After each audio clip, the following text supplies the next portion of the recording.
Halo guys, ketemu lagi sama aku Arum di Ngobrol Seru Sendiri Radio. Hari ini kayaknya aku lagi semangat bikin sinopsis karena tadi sebelumnya udah bikin sinopsis satu film, terus sekarang mau lanjut lagi. Dan sinopsis kali ini yang aku buat adalah The Devil All the Time. Ini filmnya udah lama banget lagi, 2020. Tapi kemarin tuh kayak ngeliat cuplikannya, terus kayak ini film kan sebenarnya keren banget, keren tapi emang bikin sedikit nggak nyaman sih. Tapi ini film keren, maksud gue ini tuh film yang benar-benar kompleks tapi kayak dibungkus dengan sangat rapi, asik. Jadi lanjut, kita mulai, tapi kayaknya minum dulu deh karena tadi habis bikin sinopsis. Aus ya guys.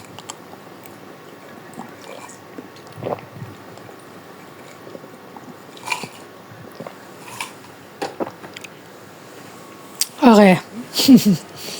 Iklan dulu sebentar. Jadi, The Devil All the Time bukanlah film yang menawarkan harapan dengan cara yang mudah guys. Jadi film ini ngajak kita menyusuri kehidupan banyak orang yang terhubung oleh luka, kehilangan keyakinan dan dosa. Setiap tokohnya tuh kayak ngebawa beban masing-masing, seolah hidup tuh kayak terus nguji mereka tanpa pernah memberi kesempatan untuk benar-benar bernafas.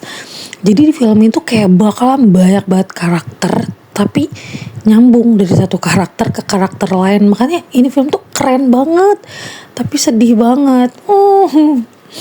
Dan yang gak buat film ini terasa begitu berat bukan cuma kekerasannya guys, tapi kenyataan bahwa hampir semua orang di dalamnya ini berusaha bertahan dengan cara yang salah.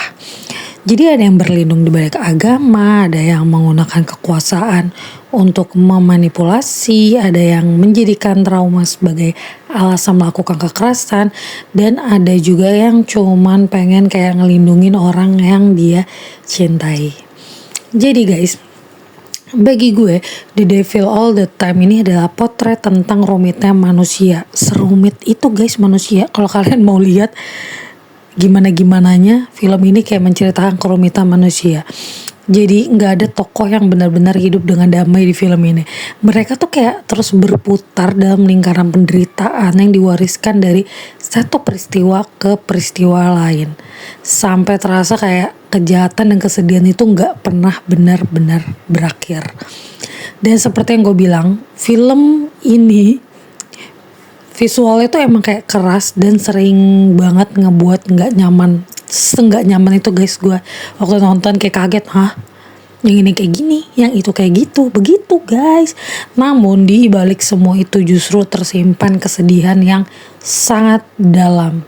Emang sedih guys sebenarnya ceritanya tuh. Jadi film ini memperlihatkan bagaimana rasa kehilangan mampu mengubah seseorang, dan bagaimana iman juga bisa disalahgunakan, dan bagaimana dunia terkadang tuh memaksa orang baik melakukan hal-hal yang tidak pernah mereka bayangkan sebelumnya. Tarik napas dulu. Nah, ini tuh bukan film yang ngebuat takut karena sosok monster. Justru yang menakutkan tuh adalah kenyataan bahwa monster itu bisa lahir dari manusia biasa, dari luka yang gak pernah sembuh, dari kekuasaan yang disalahgunakan, dan dari pilihan-pilihan yang diambil ketika hidup tuh terasa begitu kejam.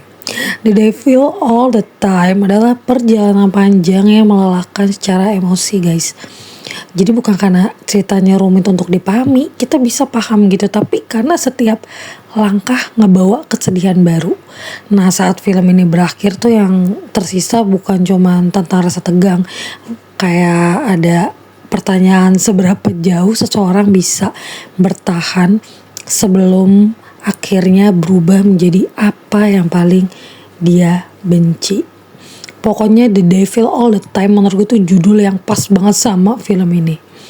Dan guys, kadang iblis tuh gak datang dalam wujud yang menyeramkan ya, tapi dia tuh hadir dalam luka yang dibiarkan tumbuh dan dalam manusia yang perlahan kehilangan kemanusiaannya. Dan film ini tuh mengingatkan gue bahwa terkadang hidup tuh gak selalu menghadirkan orang jahat dan orang baik.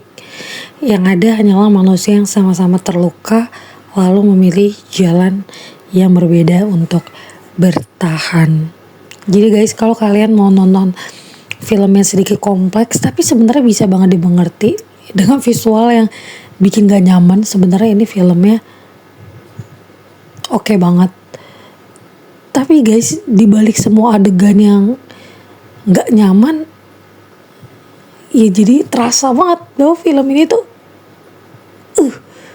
mungkin relate sama kehidupan manusia yang sebenarnya rumit gitu guys. Jadi kalian harus nonton film ini karena ceritanya sedih, seru, kompleks, keren, dibungkus dengan sangat rapi, sangat nyaman ditonton. Jadi gue nonton tuh kayak gak ada jedanya, walaupun ada sih pause-nya sedikit karena ada adegan yang gue gak kuat gitu nontonnya. Cuman kayak seru, kayak kita tuh kepengen ngabisin ini film. Gimana sih akhir dari film ini gitu. By the way tadi kayaknya gue agak-agak tahak dikit ya gara-gara habis minum. Kalau kedengeran maaf ya. Jadi udah sih itu aja yang menurut gue film ini keren. Kalian harus coba tonton kalau kalian lagi pengen nonton sesuatu.